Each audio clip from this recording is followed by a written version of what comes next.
What is up, team?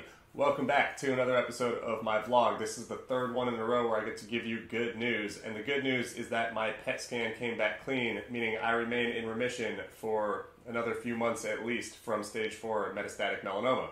If you don't know me, my name is Mike Lynn, and I make these vlogs kind of for my mental health, but also to create broader conversations, more dynamic conversations about what it's like to live with cancer and other life-threatening diseases. And I talk a lot about common scenarios that I run into that I think are applicable for other cancer patients and their loved ones. Given that the scenario I'm in right now is NED or NEAD, which are no evidence of disease or no evidence of active disease, otherwise known as remission, and I've had 3 good test results in the last 2 weeks, I'm going to talk about kind of how those have a duality or a dichotomy that affects my mental health and also makes it kind of weird for me as I'm almost 6 months into remission. So let's focus on the good side of the coin, or the good components of the dichotomy, and then we can work our way to the weird or whatever. But I don't want to focus too much on that today. This is a day for celebrating because, hey, it's another day where I'm cancer-free. That is the first thing that I would like to bring up. You know, every time I get results like this, you know, whether it's 3 months, 6 months, a year, 3 years, 5 years, hopefully however long I can keep it going, I'm going to have to be happy. You know, every day that I don't have cancer, that I eat, whether it's confirmed by a test or not, but you know, the days where I'm not waking up and dreading going to treatment or my body's not malfunctioning actively, that's a good day for me. You know, there's a lot of mental fallout from cancer. There's a lot of physical side effects that I'm feeling from 2 treatments, but the reality is that those are almost kind of a given for a serious diagnosis like stage 4 metastatic melanoma. So if I'm able to make forward progress and, you know, not be concerned for my life in an active sense, I'm going to have to accept that as a win, and I am accepting it as a win, and that's why I'm making these videos for each one. Also, I don't want to assume that you've watched all of my prior vlogs or any of them, so when I say these videos or these tests, I'm talking about there were 3 diagnostic tests that I've done in the last couple weeks. The first was a circulating tumor test in which they did a blood draw to see if there was elevated amounts of the tumor cells from my exact metastatic melanoma diagnosis. That came back negative. Good indicator then that I probably didn't have a recurrence. Following that, I did an MRI on my hip because I've been having a lot of pain there. That was scaring me about a recurrence. We actually kind of moved that up in order to make sure that everything was cool. It returned some structural damage. I have a torn labrum, I have arthritis, I have fluid leakage, I have an impingement, but that's structural. I will deal with that. That is the side effects I'm talking about. You know, I'm going to have to put up with that. And then finally, the PET scan is the best way to actually confirm that I remain in remission. It's the most detailed of these scans. And I did that on Thursday, and my doctor got me the results on Friday, which is a huge mental boost, by the way, because scanxiety, which is when you're waiting for a scan and anxious about the results, scanxiety is real, and a weekend full of it'll just kill any fun you're going to have. And I'm really thankful that my doctor at UCLA Health was able to just leave me a note in my portal. He said, hey, your scan was pristine. That is a quote. That is fucking awesome. Rounding out the good in the portfolio of tests that I just talked about is the decompression, the sigh that I get to have as the roller coaster kind of gets to the bottom for a little bit. And believe me, it'll go back up. That's how it works, because cancer is, you know, relentless. It never really ends. When you have an advanced diagnosis, or really any diagnosis, you're always at fear of a recurrence. So, you know, if I make it to 10 years out, it's still going to be there in some capacity. You know, there are people who claim that they're just like, yeah, I moved on with my life. It's not how I work, and I don't think that's how most people work.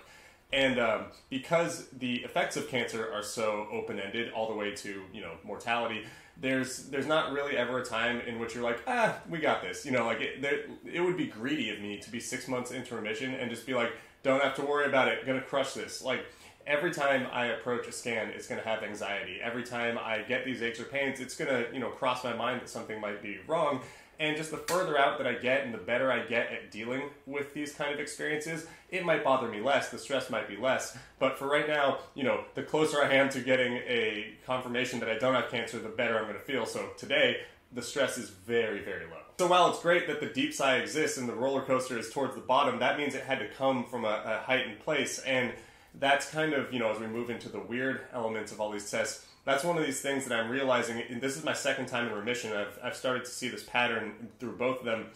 It's still that cancer is dominating my life, even while I'm in remission, which, yeah, small price to pay, but like, these tests all come with their own individual elements of stress. They all come with things different than the existentiality of cancer. They stress out my partner and my parents and my friends and myself, and they're time consuming and they're expensive. There's this whole other host of things for the maintenance of being NED. And granted, I'm sure those will go down. I'm sure the stress will go down. The frequency of these tests will go down. This was an especially busy period of time because I had to do 3 separate ones, whereas I'll probably space them out more as time goes on.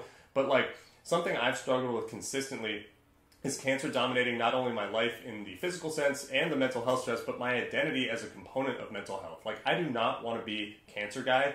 I will settle for guy with cancer and guy with cancer that talks about it on the internet, but being cancer guy sucks. And when you're in this kind of like vacuum of these tests, it turns you into that, because all I do is talk about it to everyone in real life in addition to you guys here. Although believe me, these videos help me kind of get it out and not inundate everyone that I see in real life about it, because that's a fucking depressing person to be. But it's weird. It's undoubtedly weird.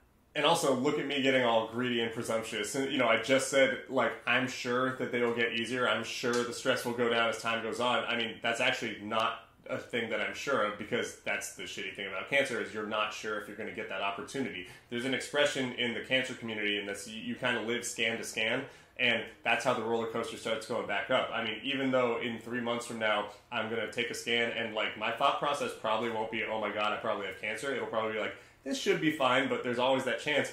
But, like, it's, you know, we're human. Our minds always take us to these bad case scenarios, so the roller coaster will go up, I am sure. And there's that word sure again, but, you know, it's easy to use it one day out from a clean scan, and that's actually what I'm going to try and do. I always talk about when you are a cancer patient, or whenever you're dealing with cyclical stress, whether it's physical or mental, you have to use your good periods to gain momentum to bolster you for the potential of bad times. You know, I'm not forecasting bad times, at least from cancer necessarily, but, you know, life is life. There's ups and downs that aren't related to cancer too. Right now, things are going pretty well for me, so I'm going to try to continue to, you know, build businesses, get physically stronger, make my mental health more resilient, and that's the nature of, look, if you're going to go on a bunch of roller coaster rides, you better be ready for them, right? I don't know if that's a great metaphor, but I'm going with it. I'll even extend it out to this video as the car starts to slow down a little bit on my time right now. First of all, I want to say thank you for taking your time to watch these videos. I always appreciate it. It means a lot to me, and it helps me personally. It also helps cancer patients and their loved ones who might be watching these, and that's really the goal. You know, I want to post these wins because I want other people who are going through something similar to me to see that there are cases that turn out well. There are people who, you know, defy the odds short term, and hopefully I'll get to make many more of these so we can see someone who has defied the odds long term. The reality is that cancer treatment and the statistics get better and better, but I found it really helpful to see other examples of young adult patients who had had success, or really anyone who's had success. Whenever someone online tells me that they've been metastatic melanoma free for 20 years, and that happens, people reach out to me on YouTube and Twitter and they say, hey man, 25 years out, 30 years out, I've had both those things in the last week. It makes me feel so much better. It makes me feel hopeful. And so I hope that this video can help someone else do that, and if nothing else, I hope that you guys are just happy for me, because I'm stoked right now too. That's all I got for today, and I will see you next episode. I really appreciate you watching. Thank you so much. Bye.